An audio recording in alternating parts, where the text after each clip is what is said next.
This program is provided by Universal Genesis. We often talk about these massive historical shifts, the kind that completely redraw the map. And we usually think of conquest as, well, as total destruction. A huge army sweeps in, burns the cities, and that's it. Civilization over. That's the standard narrative for sure. But when you do a deep dive into the Persian plateau, into the history of Iran, that story gets turned completely on its head. Right. Here you have a culture that gets hit by these, overwhelming military forces. First the Arabs in the 7th century, then the Mongols. And yet, somehow, Persian culture always ends up conquering the conquerors. It's this amazing paradox, isn't it? Our sources keep showing how this administrative and cultural genius of Persia was so strong, it could basically take over the empires of its own invaders from the inside. They install their own language, their bureaucracy, right into the heart of the new power structure. But, and this is the core of it, when those empires fell apart, like the Mongol Ilkhanate did in 1335, Persia itself just fragments. It struggles for hundreds of years to put together a stable, native Persian kingdom. Exactly. Why could they run the Abbasid Caliphate and the Mongol Ilkhanate so well, but not their own state? That's the mission today. We're going to unpack this administrative paradox and look at how Iran's fate was split. Regions that fought back were destroyed. But those that surrendered, they survived. And that left the bureaucrats, the civil servants, as the real continuous power on the ground. Okay, let's start with the big one then, the Mongol wave. The sources draw a really crucial line here. Our mental image of the Mongols is just fire and destruction everywhere, a policy of just burning everything. But it was much more calculated than that, wasn't it? Oh, absolutely. It was highly strategic. The core finding from the material is that Mongol devastation was selective. It was punishment for resistance. So it's a tool, not a goal. It's a tool, a terrifyingly effective one. Yeah. If you defied them, you were signing your city's death warrant. It wasn't a necessary part of their plan for governing. So what are the big examples of that? The places that resisted and paid the ultimate price? Well, you see total destruction, where resistance was either really fierce or symbolically important. Khwarezm, that entire Central Asian empire, was basically erased because they made the fatal mistake of killing a Mongol envoy. A huge mistake. A fatal one. Then you have the Assassin's Fortress at Alamet. It was a persistent threat, so it was systematically dismantled. And then there's the big one, Baghdad, 1258. Baghdad it's exceptional, even for the Mongols. And the sources point to this perfect storm of factors. First, the Abbasid Caliph al-Mustasim gave this incredibly insulting refusal to Hulagu Khan, just pure political defiance. Which you just did not do. You did not do that. Yeah. Second, the symbolic value. This was the center of the caliphate for 500 years. Taking it down sent a message to the entire world. And there was more going on there, too, a kind of geopolitical, almost religious angle. Precisely. Hulagu's army had Christian allies, and the sources are pretty clear that there was a large Shia contingent, especially among his Persian advisors and troops. They had, let's say, very little interest in preserving the capital of the Sunni Caliphate. So Baghdad was almost uniquely doomed. It was an outlier, yes. Okay. But that just highlights the other side of the coin. If Baghdad was the symbol of what happens when you resist, what about all the places that survived? Because they just submitted. Because they submitted immediately. Many, many cities across the Persian plateau and into Anatolia were largely spared because they just opened their gates. The sources really emphasize Mosul in northern Iraq. What did they do? The ruler there submitted early, submitted completely, and even sent his own troops to join Hulagu's army. Oh, wow. And as a result, Mosul was preserved almost entirely. And this is the key. The administrative class, the scholars, the scribes, they all survived in these cities because they were pragmatic. So while the Caliph and his family are being executed in Baghdad, the Persian bureaucrats who actually ran the empire are still at their desks in Isfahan or Tabriz, just waiting for the new management to show up. That's it exactly. The Mongols conquered the land, but they kept the human infrastructure they knew they'd need to actually run it. And that, right there, leads us straight into the cultural victory.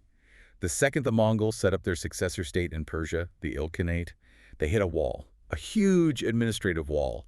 They have the most powerful army on earth, but they have zero tradition of running a city. Right. No tradition of centralized taxes, legal records, finance. Nothing. They were military purists. They came from the grassland. Their wealth was on the hoof in livestock. Their administration was oral custom and personal loyalty. They just didn't have the software to run a complex, settled agricultural society like Iran.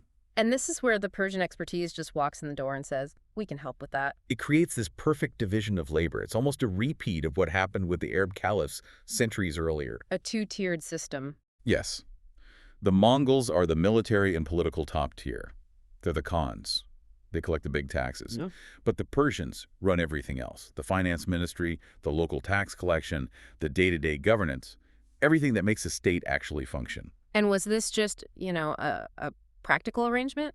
Or did it go deeper into the culture of the Ilkhanate court itself? Well, it became a full-blown cultural absorption. Persian becomes the official cultural language of the court. The ruling elite are speaking Turkic and Mongolian, but the language of administration, of history, of poetry, it's all Persian. That's fascinating. So they kept their own supreme law, the Yasa, but ran the empire in Persian. How did that work? Was the Persian influence just a tool, or did they start to see the world through a Persian lens? It started as a tool, an absolute necessity. Yeah. But it evolved. The Yasa was for the Mongols themselves. Military discipline, succession, things internal to the elite.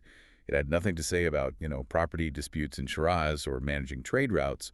For that, they had to use the existing Persian system. And the clearest proof of this cultural victory comes down to one person, Rashid al-Din. Tell us about him. Rashid al-Din.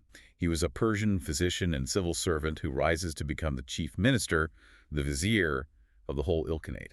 And the Khan gives him this monumental task. Write the official history of the world. It's called the Jami al-Tawariq. The Compendium of Chronicles. Exactly. So get this. A Persian bureaucrat, one of the conquered, is now writing the official history of his own conquerors, the Mongols. And he's writing it in Persian. That is the pen being mightier than the sword right there. And as you said, this is just the sequel. The Arabs had the exact same problem when they arrived in the 7th century. Identical. They had the military power, but they walked into this incredibly sophisticated Sasanian bureaucracy and tax system and just inherited it. It's that classic formula. Arab military, Persian administration. It's what kept the caliphates running for centuries. So why? Why were the early Arabs able to build this lasting civilizational infrastructure where the Mongols kind of failed? I mean, the Arabs also came from a non-urban background, right? That's the key distinction. It comes down to the founder, Muhammad. He wasn't a grassland warrior. He was a city boy, Right. a merchant from Mecca. Right. He was deeply familiar with the way the big empires, the Byzantines and Sasanians, ran things. He knew about commerce, contracts, law, and, crucially, Islam was built from the ground up as a religion for a city-state. It started in Mecca. It established its political power in Medina. So the seeds of governance were already planted in the religious framework itself? They were baked in from day one. Law, currency, contracts, all that conceptual framework was there. Now contrast that with Genghis Khan, a genius, but a genius of the grassland. He had no native tradition of documented law or complex finance. And that lack of an administrative core is ultimately why the Mongol Empire shattered so fast, while the Caliphate, powered by that Persian engine, lasted for centuries. Okay, so we've established that this Persian administrative genius is, well, it's this incredibly powerful, adaptable force, which brings us right back to the central paradox. If it's so powerful, why did Iran shatter for 200 years after the Ilkhanate collapsed in 1335? I mean, you look at the earlier native Persian empires, the Achaemenids and the Sasanians, they were incredibly stable. They lasted for centuries. What was their secret sauce? That is the question. And the answer, what the sources point to, is that they didn't succeed on pure native Persian strength alone. They were actually highly effective hybrid empires. A hybrid empire? What do you mean by that? They succeeded by strategically absorbing an external and frankly superior civilizational model. Or they were held together by intense external pressure. Okay, let's break that down. Start with the Achaemenids, Cyrus the Great. What was their borrowed operating system? It was Mesopotamian. Entirely. The whole imperial software was Assyrian and Babylonian. You have to remember, the Persians were originally from Parsa, which was next door to these ancient, much more sophisticated civilizations. So Cyrus didn't invent a new way to run an empire. He didn't have to. He just took over the existing one, wholesale. And how did that work, practically speaking? Well, their whole administration, the tax system, the record-keeping on cuneiform tablets, the network of scribes, it was fundamentally Babylonian. The Persian king was the military commander and the ceremonial figurehead, but the thousands of civil servants making the empire actually work were Mesopotamia. They just borrowed the whole state apparatus. And his military success wasn't just about brute force either, was it? It was smarter than that. Incredibly smart. He famously took Babylon Without a huge destructive siege, he exploited the internal politics. The Babylonian king, Nabonidus, was in a feud with the powerful priests of Marduk. Cyrus just walked in and presented himself as a liberator, as someone who would restore tradition. It was a political masterstroke. So they created stability by adopting the most advanced technology of the time, which was Mesopotamian bureaucracy. Okay, what about the Sasanians? They seem much more, robustly Persian. They were more centralized, for sure. But their stability, those 400 years of it, was largely guaranteed by external pressure. The Sasanians had a permanent, powerful rival right on their border, Rome and then Byzantium. That constant existential threat forced the state to centralize. It forced them to develop their military. That's where you get the famous heavy armored cavalry, the cataphracts. And critically, it forced them to centralize their state ideology around Zoroastrianism. So the Roman rivalry acted like a pressure cooker, forcing the Sasanian state to become more unified and stable to survive. That's the perfect analogy. So you see the common thread.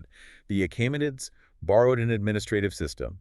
The Sasanians were forged by an external rival. Both of these long-lived, successful Persian empires relied on a crucial external input to maintain their cohesion. And if you take that external factor away, The system tends to fragment. It defaults back to internal military competition. and that fragmentation is the huge difference between a place like Iran and, say, China. China goes through these chaotic periods, foreign rule under the Mongols, but it always snaps back together. It has this incredible resilience. It does, because China always kept both its hardware and its software. Yeah. The hardware is the, huge population, the vast agricultural land. But the software is the key. It's the concept of the mandate of heaven, the unified scholar official class, the deep-rooted idea of Han civilization. The machinery for reunification is always there, waiting. It's always there, which is why after the Mongol Yuan dynasty collapsed, you get the native Ming dynasty. But in Iran, after the Ilkhanate fell, they had the administrative skills, the bureaucrats were still there, but they'd lost the political software. For 200 years, it was just warring Turkish military factions fighting over the plateau. Yeah, the Chalerids, the Kara Koyunlu. Exactly. The actual military power had permanently shifted to these external, nomadic Turkish tribes, a process that started way before the Mongols with the Seljuks.